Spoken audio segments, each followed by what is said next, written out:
All right, hello.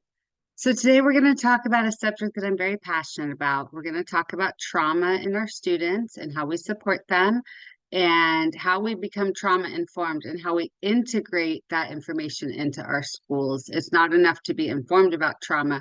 We actually have to be integrating those practices. So my name's Dana Kern, and I am a principal of a small school in Holualoa, Hawaii. I'm a teaching principal, so I'm in the classroom during the day with the students, which is my happy place. It's where I love to be. Let me tell you a little bit about my history. So I've been in education about 10 years. I have a master's in education and a master's in psychology. I have multiple certifications on trauma. And then I have a doctorate in education, and my dissertation was about self-regulation and what methods support that. So I've done a lot of research, and I'm going to share some of my knowledge with you today. I do love this quote by Hillary Clinton: "There is no such thing as other people's children." I really believe that we have a responsibility to take care of each other's children, and it really does take a village. So I'm going to start by telling you my story of Student Z and Mr. X. I always say I got into education accidentally. I am a founder of a school, but was not in education at the time. And I volunteered there for several years before I started teaching. And what I saw was a teacher, we'll call him Mr. X, and a student who had a lot of trauma, we'll call him Student Z. And the student really struggled. And the teacher, instead of supporting them, would just get frustrated and angry. He'd bring him up to the office and complain about him in front of him. And it really hurt my heart to see what was going on. And if I tried to say something, he would tell me I didn't know what I was talking about. I'm not a teacher. And this went on for a while, and the student ended up leaving our school, which was really heartbreaking. I do feel we could have supported them had we had the right staffing and the right knowledge. And I ended up going back to school and finishing all my degrees and ended up in the classroom. So, what I've learned is that what works for trauma works for all kids. So, becoming trauma informed and integrating that into our schools and our classrooms is not only going to support those kids with trauma, but it's going to support all of our kids. The question is, all the statement is all kids belong here. The question is, how do we support them? How do we get those tools to support our students? It is 100% okay to say that you are struggling with a student and to ask for help. That is okay. It's not easy to support kids who are struggling, but it does change their life.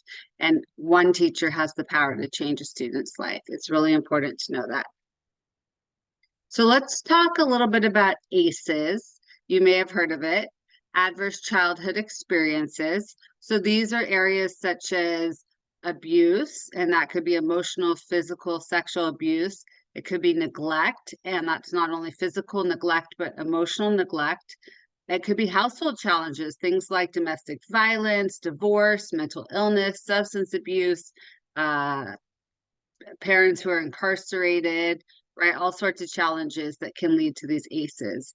And what we know is that students who have, or children who have four or more ACEs are 3 times more likely to have lung disease and 3 times more likely to smoke as an adult, 11 times more likely to have intravenous drug abuse, 14 times more likely to attempt suicide, 4 times more likely to have early intercourse, 4.5 times more likely to develop depression, 2 times more likely to develop liver disease, right?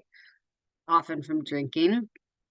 Um, Adverse childhood experiences are the single greatest unaddressed public health threat facing our nation today. We need to start supporting our kids who have ACEs, which are traumatic events, essentially, and we need to do it now. It's more important than ever as there's more and more in our society that's contributing to these ACEs in our children. So it's not all negative. What is even more recent research is on these BCEs, which are benevolent childhood experiences. And those are positive experiences that children have before the age of 18. And while ACEs can have a negative effect on adult health, the BCEs will protect health and promote wellness and may even neutralize the effects of ACEs on adult health behaviors and outcomes. So these are the things that have been researched and noted to be a BCE to help counteract those ACEs. So having at least one caregiver with whom you feel safe. This could be a teacher, at least one good friend, beliefs that give you comfort, at least one teacher who cares about you. That is you. Good neighbors, an adult who provides support or advice. Again, that can be a teacher. A predictable routine. We have the ability to do this in our classrooms. Liking oneself, right? Helping them build that self-esteem. Opportunities to have a good time. That's something we can incorporate in our schools. And liking school. So a lot of these benevolent childhood experiences that are helping to counteract those adverse childhood experiences, we have the power as teachers and schools to make these happen and help our children thrive. So this is from Harvard University. This is something that I share with my staff every year. The single most common factor for children and teens who develop the capacity to overcome serious hardship is having at least one stable and committed relationship with a supportive parent, caregiver, or other adult. Okay, this is critical. One person it takes, one person. So what is trauma?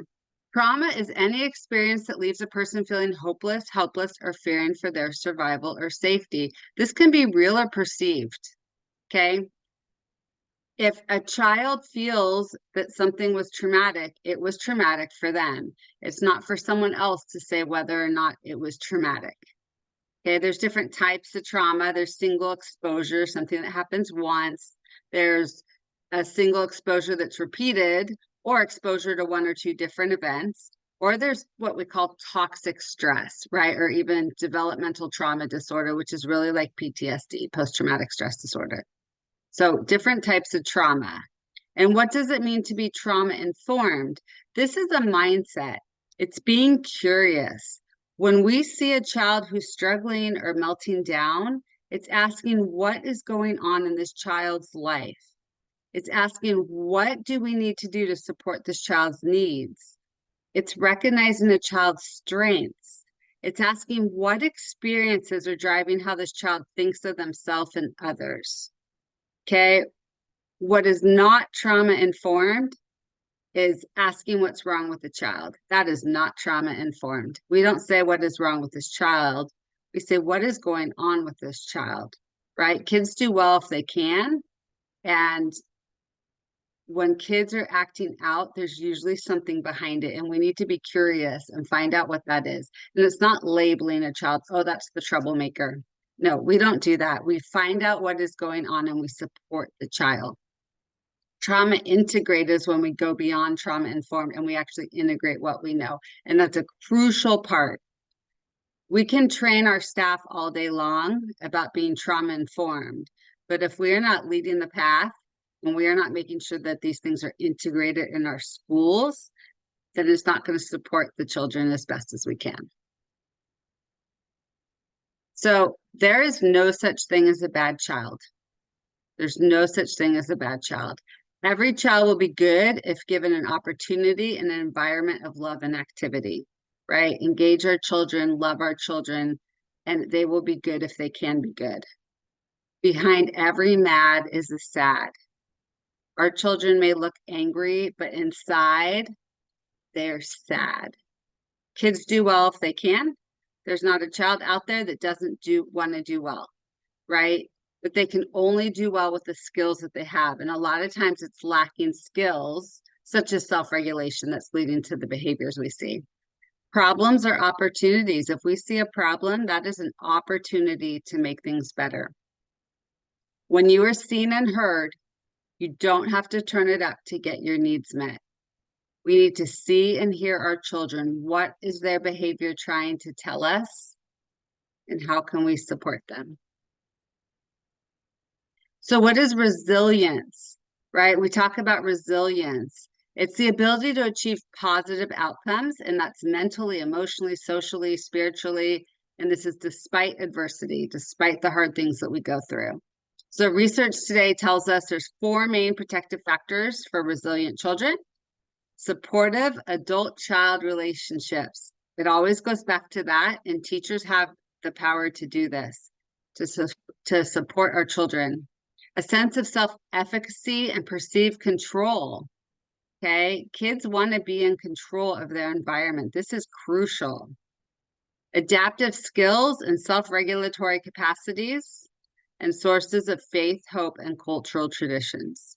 These are the main factors in order for children to be resilient. So Dr. Siegel developed a hand model of the brain. So you can see the chart, right? But this is our middle prefrontal cortex, our hippocampus, our amygdala. Our amygdala is what senses fear, danger, danger. And our kids with trauma, it's on overdrive, right? Because everything feels like danger sometimes. So this is our brain normally, right? We have our spinal cord, our brain stem, our cerebral cortex. This is our prefrontal cortex, right? And when we have our prefrontal cortex, we're able to think, we're able to be kind, we're able to implement all those things we know. But what happens is when kids become dysregulated, they flip their lid. Okay, the amygdala is saying, danger, danger. The prefrontal cortex goes off.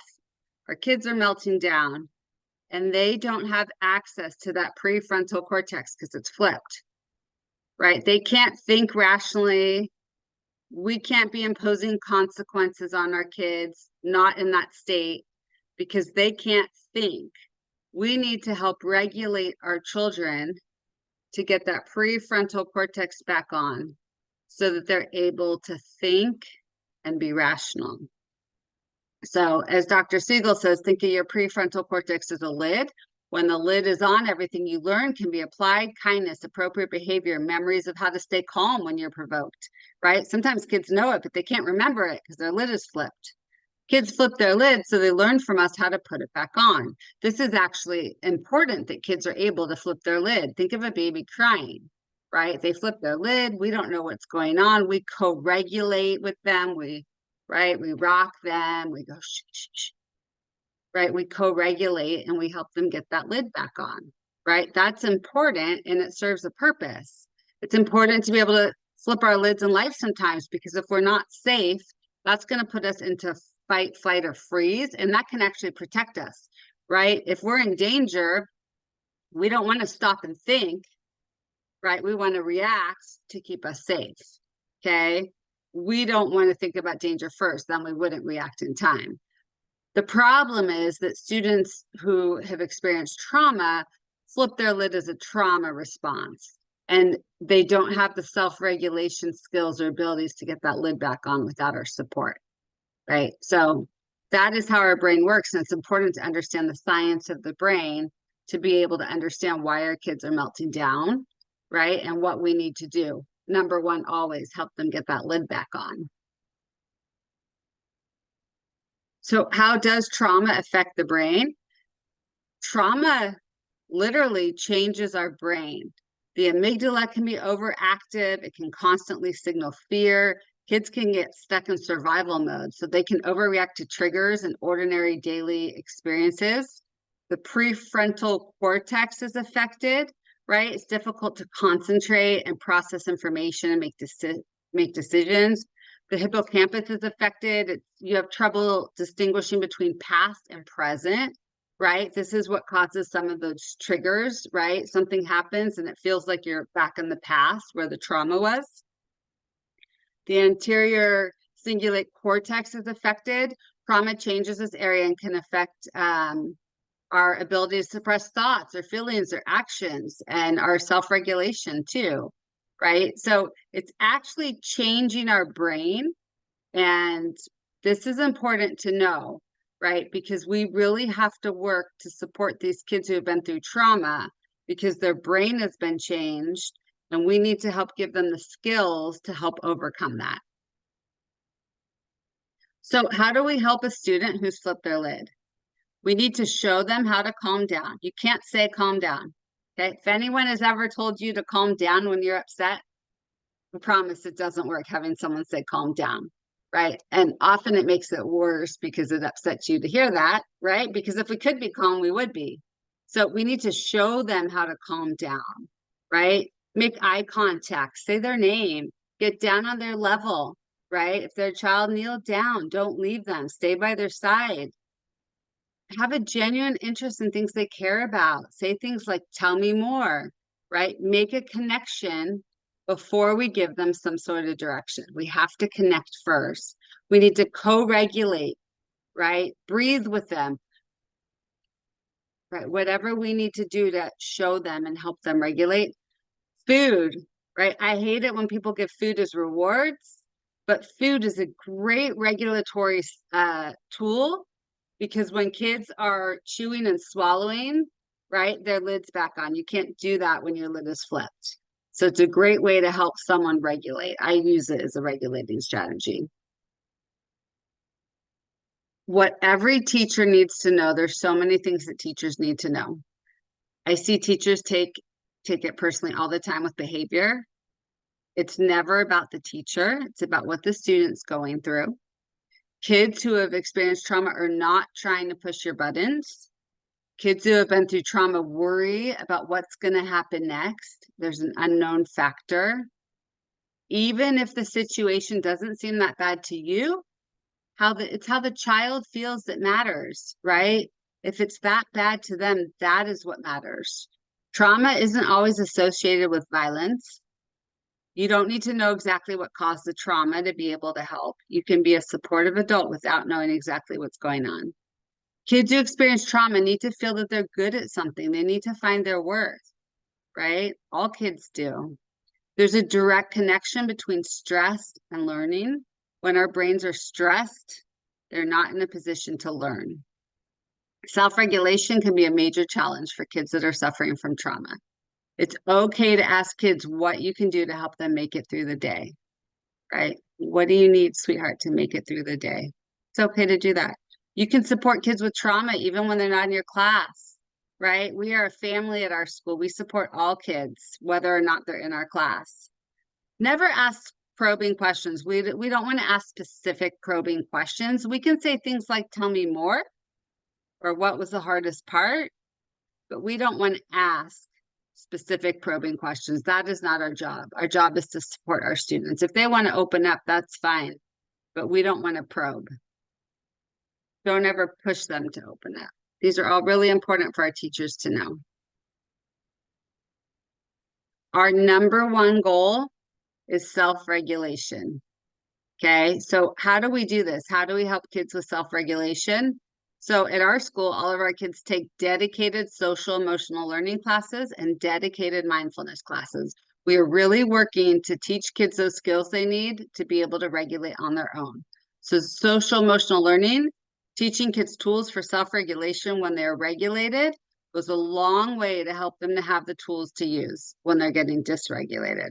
Kids need to learn how to self-regulate if they have not been shown how to do it before. Kids may be coming from a chaotic environment and may not have those tools at home, and we need to teach them. It's our responsibility.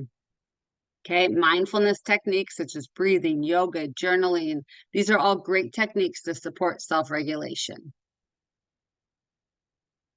5 things you need to remember when you're working with challenging behaviors. Do not take it personally. It's not about you. I can't stress this enough. The teachers who have come in and out of our school, who haven't made it here, who usually don't even make it the year, it's rare. We have 100% retention now with our teachers. We have an incredible team, but it took a long time to get there. And the ones that didn't make it in our system, it's because they got angry about the behaviors. It's not about you, right? And when we're all here as a team to support it, the behaviors decline because we're all handling it the same way. The behaviors are challenging, but the child is not, right? The child has skills that need, or is lacking skills that needs to be developed. And it's again, our responsibility to help children develop those skills. We need to de-escalate first. We can problem solve later. We can consequence later. I can tell you how we do it at our school later, right? But number one always is to de-escalate. Help that child get regulated. Sometimes we might not see it, but there's always a reason. We don't always know the trigger, right? Maybe at home, someone always slams down a towel. So at school, someone grabbed a towel and hit the table to be funny, and it triggered something in the child. We may not see it, but there's always a reason. And have empathy. Imagine what the child's going through.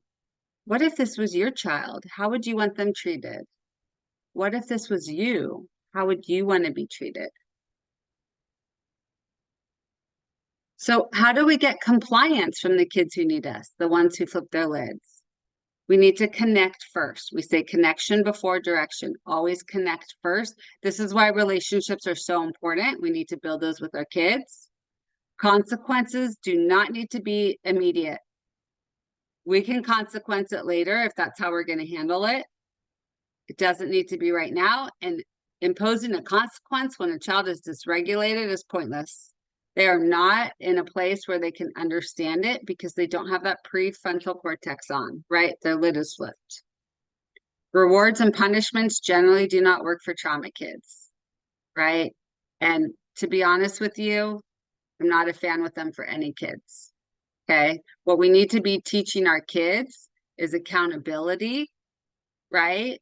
We do something at our school called responsibility-centered discipline, right? So we have 10 skills that we're focused on teaching our kids. There's a lot of them: empathy, perseverance, safety. There's 10 of them, and they're fantastic. If our kids are messing up, they need to come up with a solution, right? You know, if Johnny's hitting someone on the field, it's, hey, Johnny, you know, I'd really love to have you on the field. I know how much you love sports. I want you to be able to play, but you keep hitting. You know, and we are really working on safety here. So until you can come up with a solution for how not to hit, you're not going to be on the field. Okay, but I can't wait till you come to me and tell me how you're going to fix this. Okay, this is what we call responsibility-centered discipline. It builds accountability. And then when they're able to do it, it builds mastery, and that leads to purpose. So that's how we handle it at our school. But however you handle it, just know that rewards and punishments generally are not good for trauma kids. Kids cannot learn when they're dysregulated. They're not going to learn. So don't worry about the curriculum. Don't worry about what you need to get taught that day, because if they're not in a state to hear it, they're not going to learn.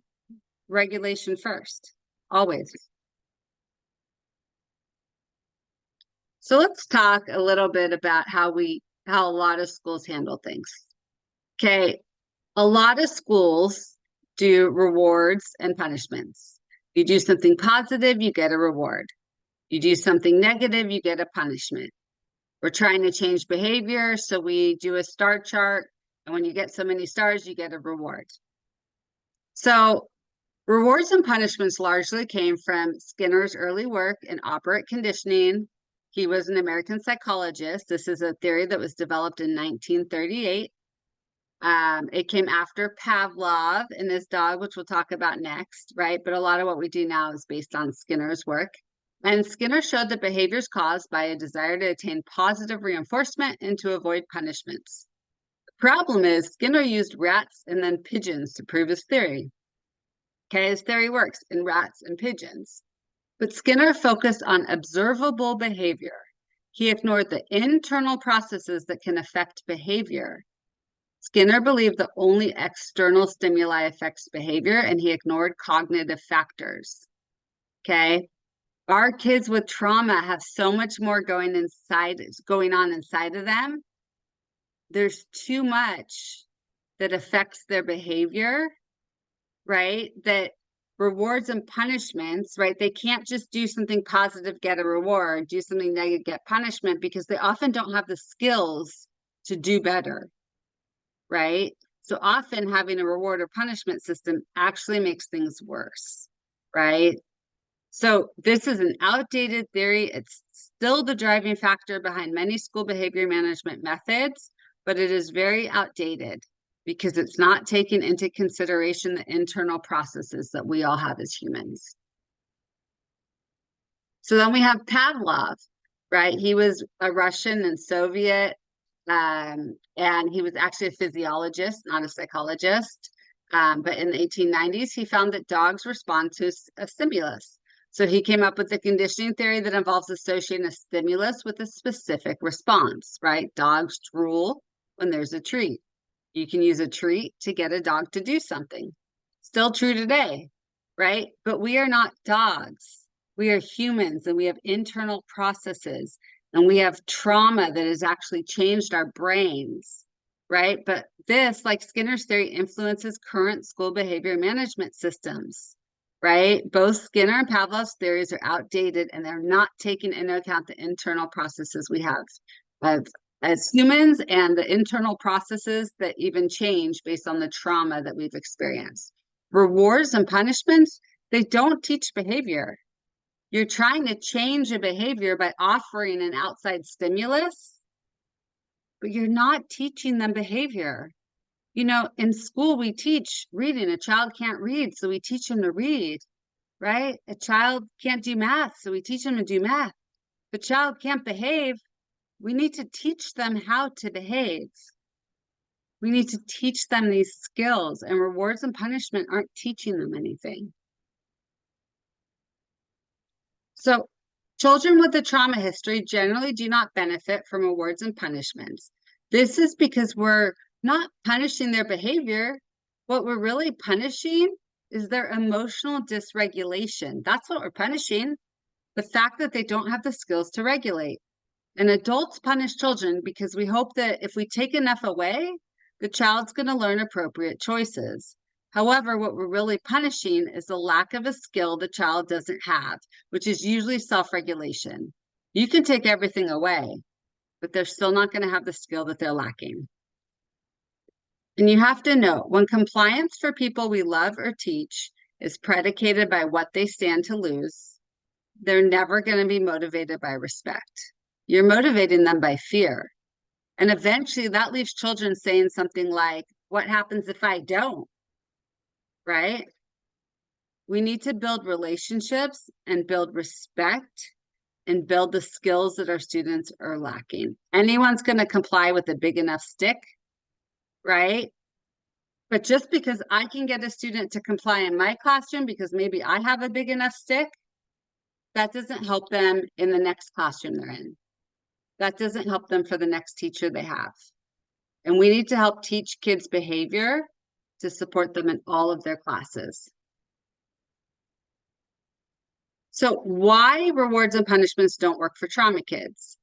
So the behaviors that we're trying to change are usually can'ts, not won'ts. They're usually things that kids can't do, not things that kids won't do.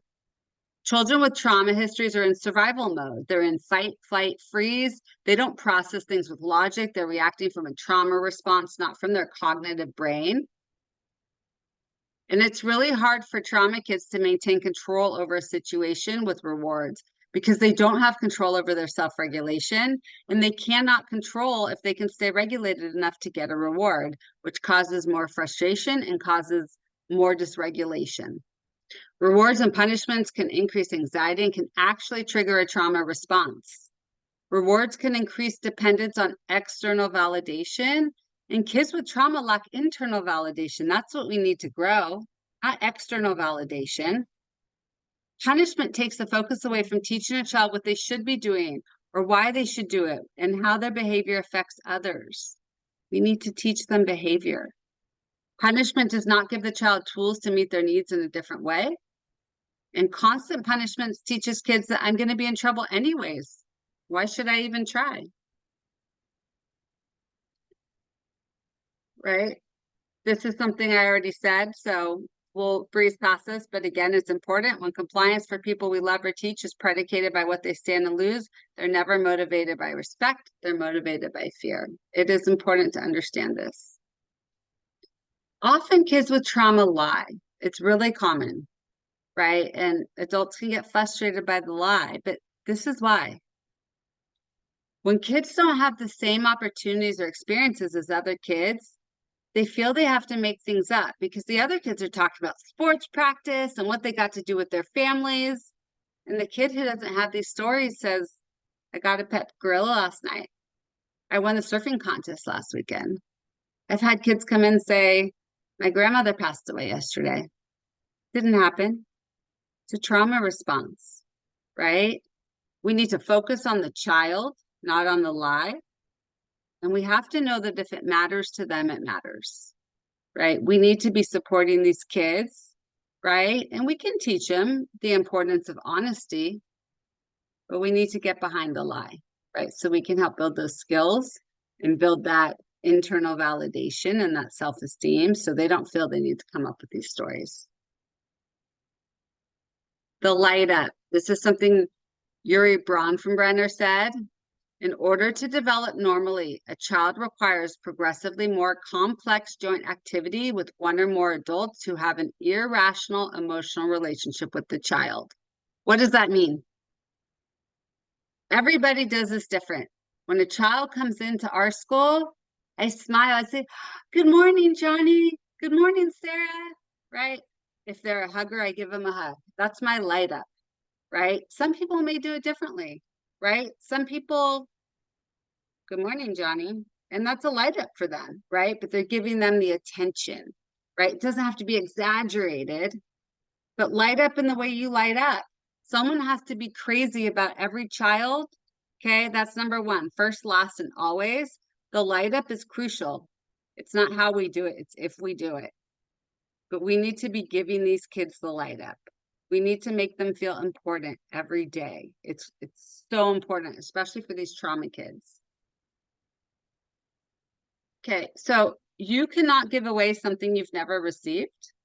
The only way you can learn to become regulated is to become dysregulated first and have someone show you how to become calm and regulate. Telling people is what people typically do. We tell people how to regulate. Breathe deep, right? Journal, right? Showing them is what we need. So when we see a child dysregulated, breathe with me. We need to show them, not tell them. We need to give kids time in instead of time out, right? We give kids time out and send them away so often when they behave poorly, right? But that's not improving the situation. Kids are acting up because they want connection. They want attention. I like to call it connection, right? Time out gives them time apart instead of time together. Kids are needing our connection in that moment.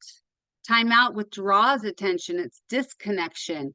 We need to give attention and give connection. Time out does not give a child an opportunity to learn. Time in does. Time out, the child is left on their own to regain regulated state, right? Time in, we can co-regulate. An adult is there to help. Time out is punitive. It gives kids shame and makes them feel rejected. Time in supports growth and empowerment and acceptance. This is why we have calming areas in our room, right? So we can give kids space near us, right, to regulate again. We don't want to send them out of the room, keep them in with us. They need to be with us and supported and have connection during those moments.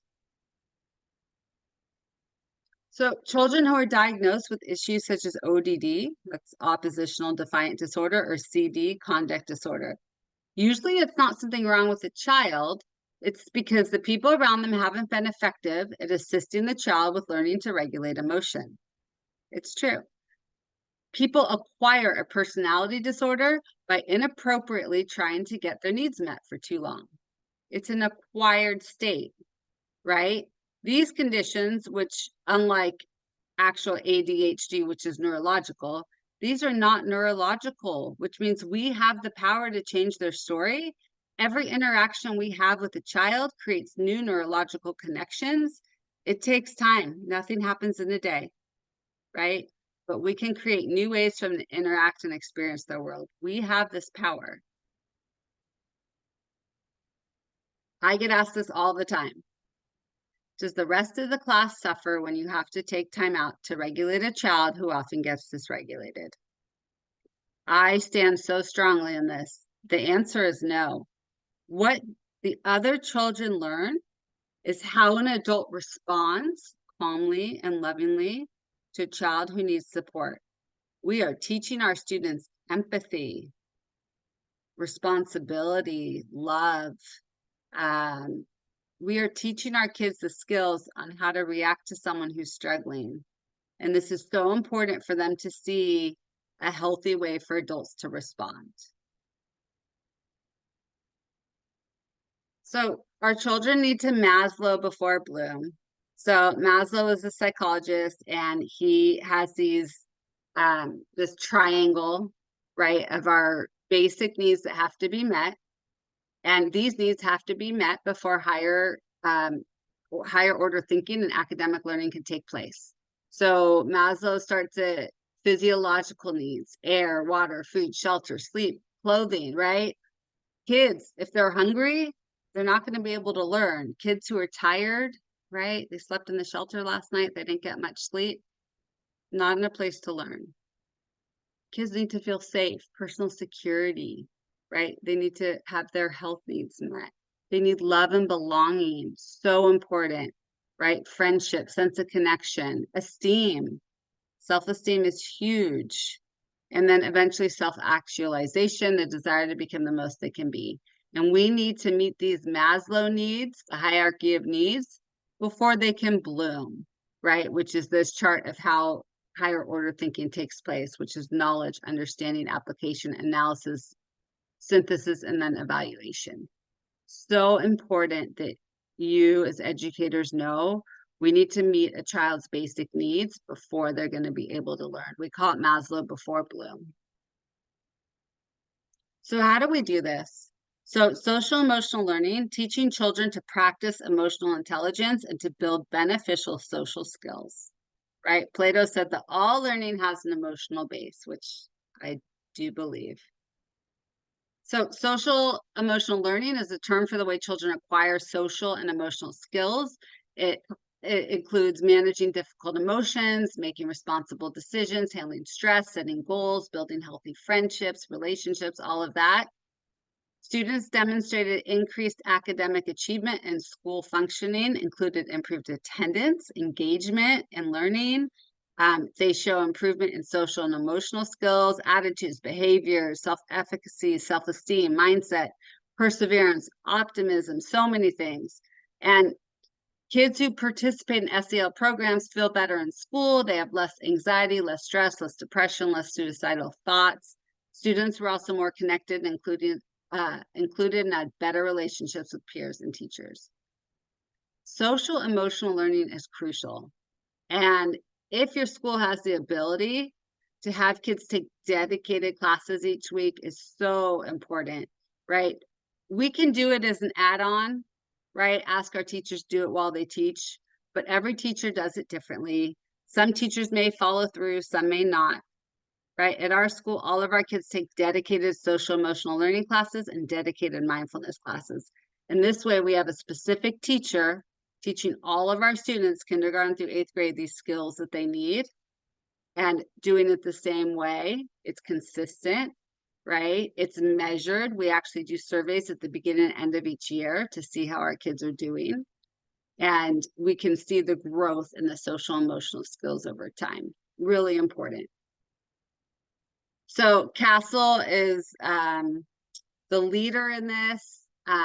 They have these 5 sectors of social emotional learning: self-awareness, self-management, responsible decision-making, relationship skills, and social awareness, right? And if you go to casel.org, they have tons and tons of resources, information, and all the research behind it, right? But what we need is the acronym SAFE. So we need it to be sequenced, connected, and coordinated activities that foster skills to develop. Active, we need to employ active forms of learning to help students strengthen these new skills. We need it to be focused, dedicated time and attention to developing personal and social skills. We need to make time for this in our schools. It's really important. And explicit, targeting specific social and emotional skills. We teach our kids something called nonviolent communication. This was developed by Dr. Marshall Rosenberg, and it encapsulates varying aspects of social emotional learning in a way that's simple and effective. It breaks down communication in a healthy form that fosters empathy and understanding of both the other side and ourselves. And please note that when we say nonviolent, violence is not referring to actual violence. Violence refers to any kind of conflict, right? Two kids having a conflict. It doesn't have to have actual violence, right? It's a method of communication that's meant to ensure that all parties are free of conflict. And the way it works is we say, when, and then we say an observation that doesn't have a judgment, something we could actually see through a video camera, right? When you hit me, right? We don't want to say when you were mean, because that's a judgment. Being mean, it's not something we can see. So what specifically happened? When you hit me, I felt sad, right? Use your emotional vocabulary. There's a lot of words you could use. When you hit me, I felt sad. We all have universal needs, right? I need to be safe, right? And then you make a request. Can we make sure we both keep our hands to ourselves? And it's this 4-step method of communicating. It works great. I use it at home. I use it with students at school. And it's a great way to communicate and working to get both sides' needs met. Dr. Marshall Rosenberg actually wrote a book called Nonviolent Communication. It's a fantastic book. It goes into extreme detail. I highly recommend it. And it's a great thing to bring into your school and teach your kids how to communicate and solve conflicts in a positive way that meets the needs of both sides. We need to build a strong emotional vocabulary in our students. It's important for children to learn to identify and recognize various emotions. You know, as they get older, the emotions become a lot more nuanced and emotional expression can be more difficult. And it's great to know what makes you sad, happy, scared, or angry, but it's more effective when children can specify and label specific emotions, right? They need to go beyond that, right? I was frustrated, right? Stronger vocabulary, stronger words, and there's so many feeling words that you can use to teach your kids. In conflict resolution, being able to accurately express themselves speeds up the process and it helps prevent misunderstandings. We also need to teach our kids that there's no bad emotions. All emotions are normal, acceptable.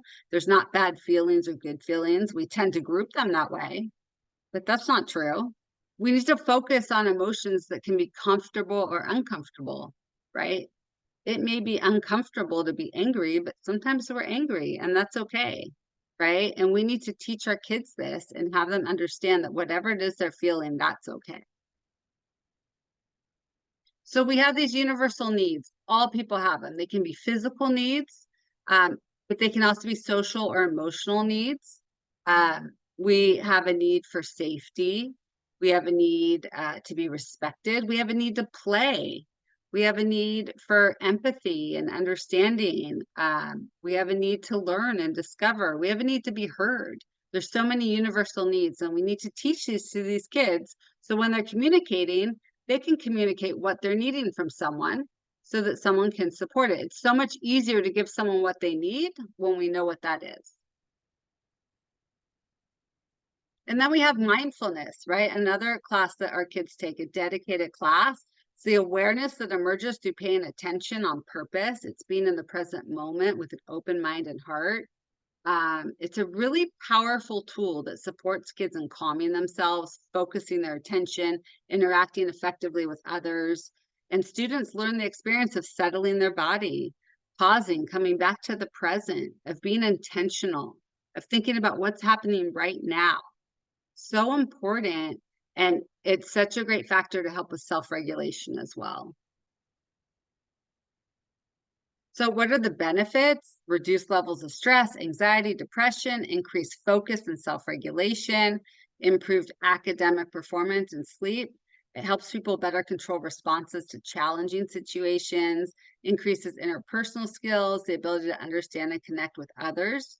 The brain actually changes, which I'll talk about here in a second. And then overall emotional well-being, right? So Neuroimaging studies have actually shown that regular mindfulness practice can lead to structural and functional changes in the brain.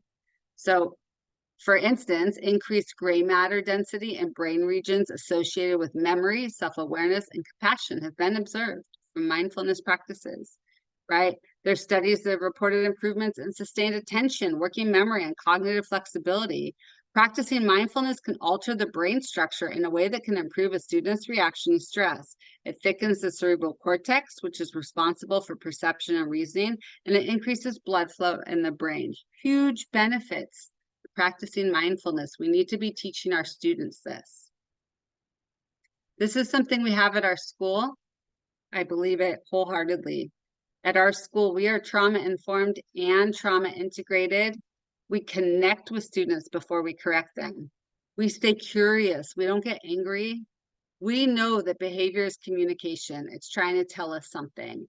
We believe in co-regulation with our kids. And we know when kids aren't doing something, we expect it's because they can't, not they won't. Right? We emphasize with kids when they're flipping their lid. We believe in restoration. We do not punish our students. And we believe that relationships buffer stress and build resilience. So important. And as Ron Doss said, we are all just here walking each other home.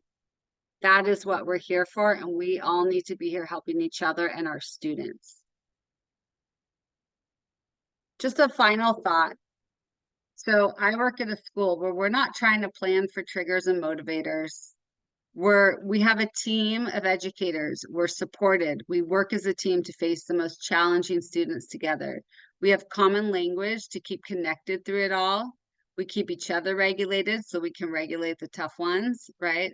All day long if needed. It's a unique school and a special place, and we are changing the trajectory of so many young lives, and you can too. It takes one teacher, one human to change the trajectory of a child's life, and our kids with trauma need that. So I hope you implement some of what you learned today, and you can reach out to me anytime if you have questions. I'd love to answer them. Thank you.